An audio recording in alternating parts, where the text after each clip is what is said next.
Greetings, YouTube. It's the Ugly Girl. I hope you're all having a fabuloso day.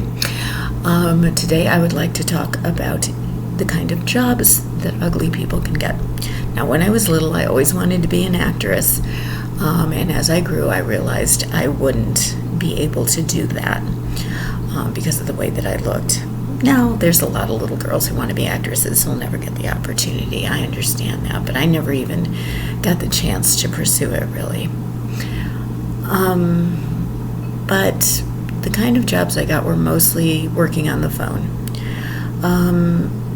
There were other jobs that I could have gotten, but I was always afraid that because of my looks, I would be taunted every single day by the general public. Like if I worked with the general public, like in retail, say, or something like that, I would be taunted every single day. There are jobs that I could have gotten. I could have pursued a degree, a college degree. I was in college for a while. I could have pursued a college degree, and gone into a profession. But the taunting was so bad in college that it was hard for me to concentrate. And I also have a learning disability, and so things were very difficult in that way. I always worked in call centers. First I did telemarketing when I was really young, like 18, 19. And then when I was in my 20s and 30s and some in my 40s, I worked in call centers. I hated the job, but it was a way of hiding. If you have a public-facing job, you might get called ugly every single day by people in a store or something like that where you worked or wherever.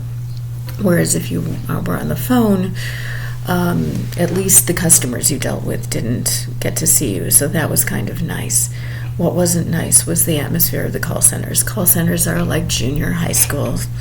The people are just as mean. They're not very smart, and they don't have any intellect. And so that was kind of what the atmosphere was like. I was discriminated against every single day. In the contact center, there would be groups of mean little girls who would taunt me just like in high school or junior high school.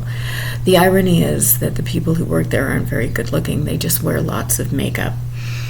And they dress up, which is kind of silly for a call center atmosphere when you think about it. There was one particularly bad company in California that I worked for. The manager there was 40 years old, and she used to say things about me. People in California have a tendency not to grow up in that way. They're particularly bad in that way, and all they can talk about is looks. Even the people who were nice to me there would just be like, so have you ever worn makeup? Have you ever, had your hair styled a certain way, or blah, blah, blah, or there was this one girl there who was actually nice to me, but she would ask me about my makeup habits every day. I wear a little bit of foundation, and that's about it. I didn't really see the point of doing a lot of it. I'd have to be a makeup expert to change the shape of my face enough for it to really make a difference.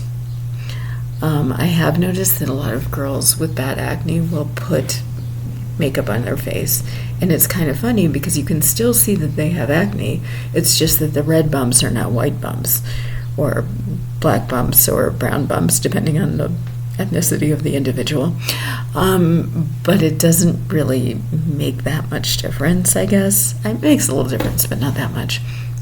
And I've had my makeup professionally done, and it did look better, but there would obviously be no way I could afford to have my makeup professionally done every day.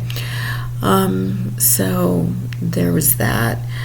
I did work as a copywriter in the heyday of writing SEO copywriting. Now it's all being done by AI, and those jobs have been replaced for most people except the very top tier people. So that is what I wanted to talk about today. And I will talk to you tomorrow, or maybe even later on today, and I hope, again, you have a great day. Bye-bye.